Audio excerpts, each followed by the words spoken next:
Those are devils. You know, I've definitely had my share of playing video games, but to be a part of one is definitely, you know, an experience. This is my first video game, yeah. I'm pleased to be involved because I've got so many nieces and nephews that play these games and stuff, so they'll get a real kick out of seeing their uncle. The whole process to me is just so surreal at the moment. I'm still just a regular kid, and I'm just trying to, you know.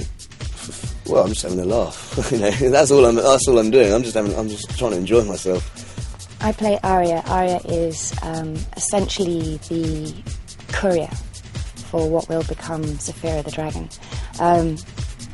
Arya is incredibly brave. She's an elf. She's about 200 years old, and sort of self-sacrificing and very feisty, and an amazing horsewoman, an incredible warrior, and very, very loyal. She's a great part to play. Very exciting. You did it, Saphira. That'll keep them away from the towers for a while. Now the others. You, Eragon, are the only one that can help. I'm being held in Durza's fortress at Gilead. Please, save me. Saphira, we need your help. Well, he's quite interesting. I suppose. I find him. The reason why I like him the most, really, I suppose, is he's like. I think he's like me. That's not me being arrogant or anything. I just see a lot of similarities. You know, he's a bit quirky.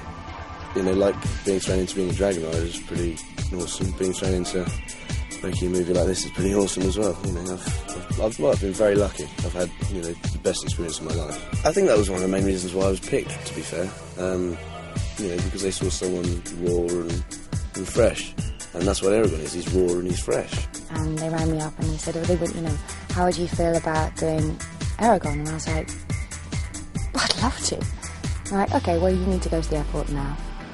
And you're starting in 2 days' time. I was like, oh, okay. I think she's such a great character because she's so brave and loyal and fierce and completely self-sacrificing. The realism and the anachronisms and the way that it feels so completely timeless. I mean, it could be in the future, it could be a million years ago. It's just wonderful and detail. Preparing for the voiceover session is much different than acting in the film. I mean, for every line you sort of dissect it and you say them over and over with different levels of intensity and energy. Murtagh comes, you know, comes to Eragon when he sort of needs help, and he's sort of been following him around. He's heard rumors of a dragon rider. I played Durza in the game. He's a shade, and he has many, many magic powers. Durza was a very interesting part to play.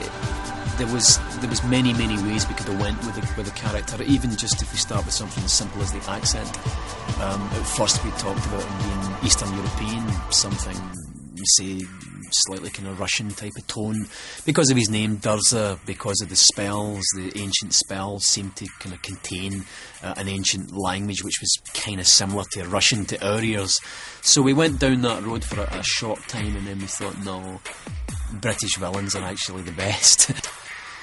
I think when you're in a sound studio and all you then have to play with is your voice, you can concentrate more on that. Obviously, you tend to embellish the words a lot more.